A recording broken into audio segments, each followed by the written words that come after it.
Oke ya sahabat, dimanapun rekan berada, kita akan pelajari saat ini bagian berikutnya, kompetensi teknis ya. Ini sekitar 40 soal ke depan. Secara cepat kita akan sampaikan. Mudah-mudahan ini, karena ini latihan ya, mudah-mudahan ada yang keluar ya. Jadi teman-teman, kita akan lihat apa saja kompetensi teknis ini ya, latihannya. Ini nomor 1, dia jawabannya degree ya. Nah, ini dijelaskan di sini apa itu audiens, peserta didik, apa itu behavior ya. Behavior itu tingkah laku, kondisi itu ya persyaratan ya. Nah, kemudian bagian 2 ya, media yang cocok, menjelaskan tentang banjir ya. Nah, kemudian apa ini jawabannya, dia C ya, potongan artikel di media cetak ya. Teman-teman, kalau terlalu cepat bisa di stop videonya, bisa dibaca pelan-pelan. Ini nomor 3, dia jawabannya C, tayangan berita di televisi ya. Nomor 4, penilaian dilakukan seorang guru harus didasarkan pada kriteria yang jelas ya, tidak dipengaruhi subjektivitas. Hal ini sesuai dengan prinsip apa dia ya, objektif ya. Nomor 5, ini ada sahih, ada objektif ya. Nanti teman-teman bisa baca ya, dijelaskan di sini dalam latihan, nama juga latihan, kita latihan ya. Nomor 4 ya, dia terpadu itu apa ya. Kemudian ada menyeluruh ya, berkesinambungan, sistematis ya. Ya, ini teman-teman nanti bisa dibaca pelan-pelan. Ini ada akuntabel, berarti penilaian dapat dipertanggungjawabkan ya. Nah, kita ke soal ya. Itu tadi penjelasan dari soal nomor 4. Nomor 5 ya, ini Pak Liman nih ya, jawabannya A, sahih ya. Tadi sudah dijelaskan apa itu penilaian sahih. Kita lihat di atas tadi nomor ini 4, penilaian didasarkan pada data yang mencerminkan kemampuan yang diukur ya, itu sahih ya. Luar biasa, teman-teman bisa lihat Bu Linda ini ngapain dia ya. Dia dalam hal ini, Bu Linda menerapkan prinsip apa dia, dari di atas dia C, menyeluruh ya. Teman-teman bisa lihat ya, kita hanya ini melewatkan saja videonya, mudah-mudahan ya ada yang ini keluar ya. Ini latihannya. Ini Pak Bijo, guru PPKN di sekolah Mekar Indah. Dia tinggal di desa mana dia, Mangunharjo ya. Ya, setiap pembagian hasil evaluasi Siska selalu diberi 85 oleh Pak Bejo. Sementara Rudi, siswa yang paling pintar di kelasnya, hanya 80. Dari kasus di atas, artinya Pak Bejo tidak melaksanakan penilaian apa, objektif ya. Yang mungkin karena si itu tadi ya, si Siska cantik ya, atau tetangganya di sini dikatakan tadi ya. Nomor 8, hari ini diadakan penilaian hari oleh Pak Rendra, guru fisika. Jumlah nomor soal ada 10. Siswa dengan absen ganjil mengerjakan nomor ganjil, siswa dengan nomor absen genap mengerjakan soal yang genap. Yang dilakukan Pak Rendra tidak sesuai dengan prinsip penilaian. Penilaian apa dia? A, adil ya. Kunci jawabannya A, adil berarti penilaian tidak menguntungkan atau merugikan peserta didik karena berkebutuhan khusus serta perbedaan latar belakang agama, suku, budaya, adat istiadat, status sosial, ekonomi, dan gender ya. Nomor 9, hari ini diadakan penilaian oleh siapa? Pak Bobi, guru bahasa ya, Jawa. Jumlah nomor soal 10 juga. Siswa diminta untuk mengerjakan 7 nomor soal dari 10 yang diberikan. Siswa bebas memilih 7 nomor soal dari 10 soal yang diberikan Pak Bobi. Yang dilakukan Pak Bobi tidak sesuai dengan prinsip penilaian apa? Adil ya. Apa itu adil? Ketidakadilan dalam pengerjaan siswa. Nah, nomor 10 ya. Jadi teman-teman bisa baca pelan-pelan. Ini nomor 10 ini jawabannya E ya. Penilaian dapat dipertanggungjawabkan, itu akuntabel ya.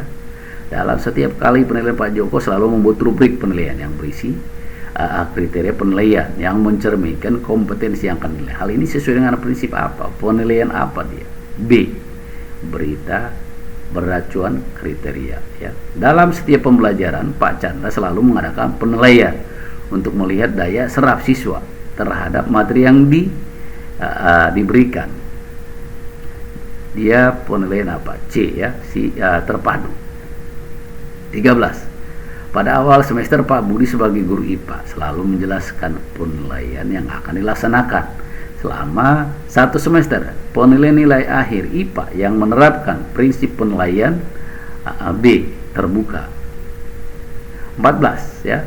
Perhatikan butir soal uraian berikut. Sebutkan 3 buah sungai di Provinsi Jawa Barat yang bermuara di Laut Jawa. Butir soal tersebut C.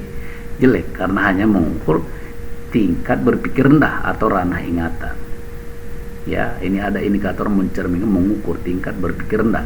LOTS, apa itu LOTS? Low order thinking skill.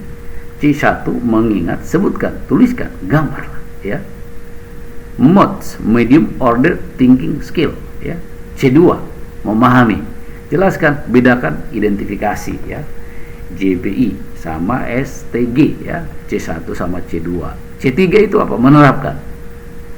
C1 mengingat, C2 memahami, menerapkan, C3 HOTS, high order thinking skill ya. C4 menganalisis sintetis ya. C4, C5 evaluasi, C6 ya mencipta.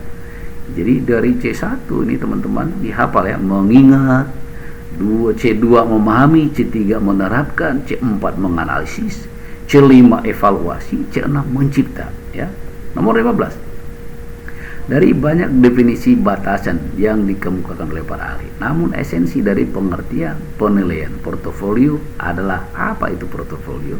Kumpulan hasil karya siswa. 16. Untuk mencegah terjadinya jawaban siswa yang sangat beragam, jadi tes uraian yang paling tepat digunakan adalah B, tes uraian terbatas. Uraian terbatas terstruktur. Nanti teman-teman bisa ini dibaca di sini ya. Bisa di stop videonya, dibaca sebentar ya, 1 dan 2. Nah, kemudian uraian tak terbatas itu juga ada ya, ada contohnya di sini ya, bisa di stop videonya, dibaca ya. Kemudian 17, dengan melihat hasil pretest, seorang guru dapat mengetahui 3 dari 8 soal yang diberikan mampu dijawab hampir seluruh siswa dengan benar. Jika Anda sebagai guru, manfaat apa yang dapat dipetik dari informasi tadi ya? Ini jawabannya C ya. Materi yang telah dikuasai siswa tidak perlu diajarkan lagi pada proses kegiatan belajar mengajar. Kunci jawabannya C ya. Dalam rangka menilai tingkat keberhasilan pembelajaran, maka perlu dilakukan penilaian dalam bentuk tes. Di dalam penilaian dilakukan dengan istilah tes formatif dan tes sumatif. Perbedaannya adalah C ya, cakupan materi dan waktu pelaksanaan. 19 ya, jadi teman-teman bisa di stop di sini, dibaca ya pelan-pelan mengenai seorang peserta didik memprotes skor. Wah, ya ini mengenai apa dia? Kunci jawaban adil ya. Prinsip penilaian diterapkan guru adalah adil di sini ya. Ini pembahasannya ya. Nomor 20 ya. Agar ini teman-teman tidak terlalu lama ya. Seorang guru memberikan pada 2 kelas di sekolahnya. Di kelas pertama 8 peserta didik gagal mencapai KKM. Sementara di kelas 2 di kelas kedua ada 12 yang gagal mencapai KKM. Langkah yang harus dilakukan guru adalah apa? Ya, remedial lah pasti ini kan. Melakukan remedial pada peserta didik yang gagal di kedua kelas tersebut ya. Ya kalau nggak mencapai KKM ya remedial ya. 21 pembelajaran. Apa 21 menekankan kepada hal berikut kecuali B, penguasaan aplikasi komputer, penuntasan materi dan pemahaman teknologi. 22 guru dalam memfasilitasi pembelajaran abad 21 sebaiknya menekankan kepada pengembangan keterampilan belajar ya. 23 model pembelajaran abad 21 menekankan dihasilkannya produk dan menekankan otonomi belajar sejak mulai merancang, melaksanakan dan mengevaluasi hasil belajarnya adalah A, pembelajaran berbasis proyek. Nah, teman-teman bisa lihat di sini pembelajaran berbasis proyek PJBL ya. Kita lanjut ke 20 nih teman-teman juga bisa lihat pertanyaan penuntun, investigasi konstruktif, otonom ya atau realistis. Jika di silabus ada diksi memecahkan masalah sampah, maka hal itu ditemukan pada komponen silabus. C. Kompetensi dasar ya. Ya, ini ada pembahasan komponen silabus Permendikbud nomor 22 tahun 2019 ya. Identifikasi mata pelajaran, identifikasi sekolah, kompetensi inti, kompetensi dasar, tema, materi pokok, pembelajaran, penilaian, alokasi waktu, sumber belajar ya. Komponen RPP, wah luar biasa lengkap di sini teman-teman ini ya. Semoga bermanfaat, nanti dibaca ulang-ulang. Identitas sekolah, identitas mata pelajaran, C. Kelas semester, materi pokok, alokasi waktu, tujuan pembelajaran, kompetensi dasar ya, materi pembelajaran, metode pembelajaran, media pembelajaran, sumber belajar. Soal nomor 25, teman-teman nanti bisa lihat di sini. Seorang pendidik perlu memahami landasan pendidikan. Salah satu manfaat mempelajari landasan pendidikan bagi pendidik ialah D. Meningkatkan perkembangan ya, pola pikir dan pola kerja didik tentang bagaimana seharusnya melakukan praktik pendidikan. Nah, 15 soal lagi teman-teman ya. Ini dibahas di sini apa itu pengembangan wawasan. Nanti teman-teman bisa stop dibaca ya. Yang ingin memperdalam, meningkatkan perkembangan. Soal nomor 26.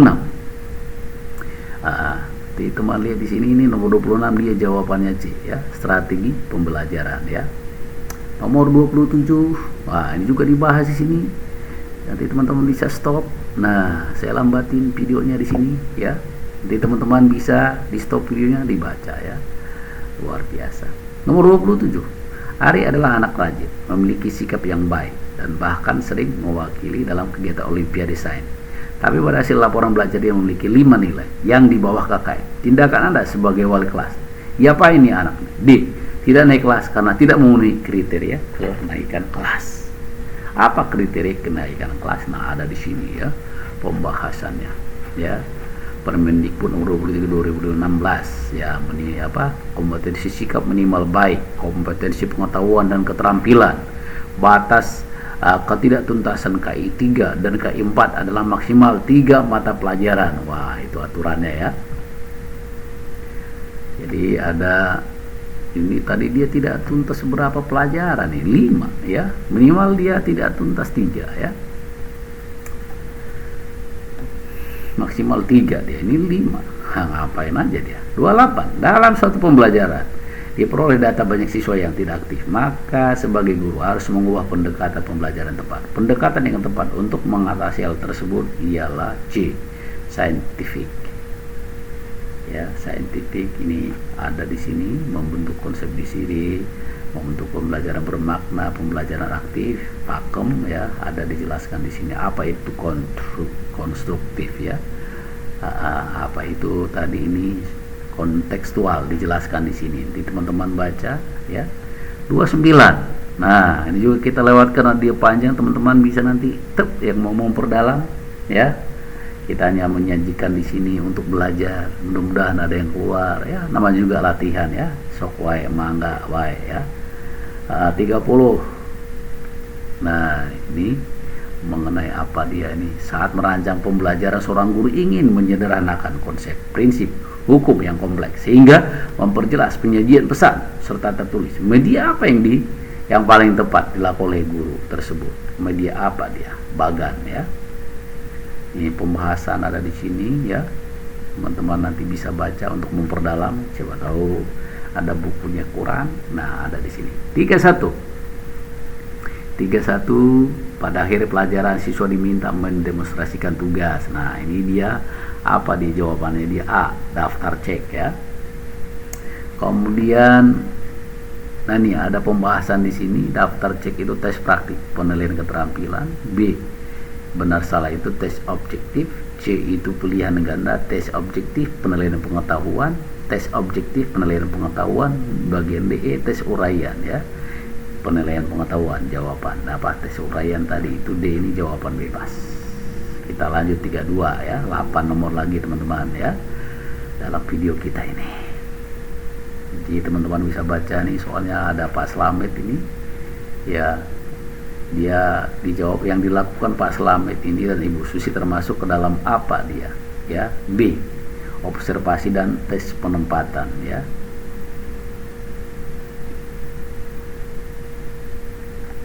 Penempatan ranking ya.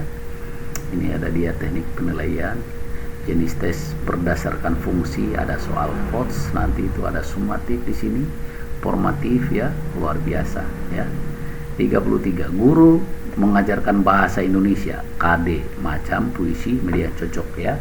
Kita kembali dulu ke sini teman-teman. Kalau tadi terlalu cepat, ini tes seleksi, tes akhir ya, tes formatif ya. Nanti teman-teman bisa stop di sini dibaca ya. Kemudian tes awal nomor 33. Ini dia. Guru mengajarkan bahasa Indonesia, KD. Macam-macam puisi media yang cocok untuk materi tersebut ialah B, lab bahasa ya. Nomor 34. Nah, jawabannya C, feedback ya. Nah, ini dibahas di sini. Apa itu feedback, apa itu refleksi, apa itu pembelajaran ya, ada dijelaskan. Nomor 35. Ini juga nanti teman-teman bisa baca. Seorang guru mencari materi dan media dari internet saat menyusun RPP. Materi dan media tersebut akan disampaikan pada proses pembelajaran dengan maksud agar siswa tidak kesulitan memahami pelajaran. Langkah apa yang harus dilakukan seorang guru? Memilih materi pembelajaran. Nah, di sini dia mengidentifikasi aspek yang terdapat dalam kompetensi inti, kompetensi dasar dan indikator ya. 36. Kalender yang digunakan untuk melihat minggu ujian tengah semester di sekolah disebut, nah apa dia kalendernya? Kalender pendidikan ya, luar biasa. Ini ada pembahasan di sini, di teman-teman bisa lihat. Nah, ada kalender akademi, kalender pendidikan, kaldik ya. 37. Guru sedang melakukan pembelajaran sains untuk mengukur dimensi metakognitif pada diri peserta didik dengan apa? C, uraian ya. Apa itu dimensi pengetahuan? Faktual, konseptual, prosedural, metakognitif ya. Luar biasa dijelaskan di sini. 38. Untuk mengukur sejauh mana kemampuan siswa secara kognitif, psikomotor dan afektif merupakan apa? D, tujuan penilaian. Untuk mengukur ya kemampuan siswa secara kognitif, psikomotor, afektif ya, 33 ini. Untuk apa itu? Ya, tujuan penilaian. Apa itu? Mengetahui tingkat penguasaan materi, menetapkan ketuntasan, menetapkan program perbaikan, pengayaan, memperbaiki proses belajar. Fungsi penilaian, lengkap di sini ya. Terima kasih nih dari daring ya, daring mat channel. Terima kasih. 39. Prinsip penilaian di mana penilaian oleh pendidik merupakan salah satu komponen yang tidak terpisahkan dari kegiatan pembelajaran, yaitu apa? Ini dia, B ya. 40. Ya, terakhir ini. Pak Kama mengadakan ulangan dengan KD menentukan hasil operasi bilangan bulat. Dari 32 siswa ternyata 22 siswa yang tidak tuntas KKM. Apa yang sebaiknya dilakukan Pak Karma? Ya remedial.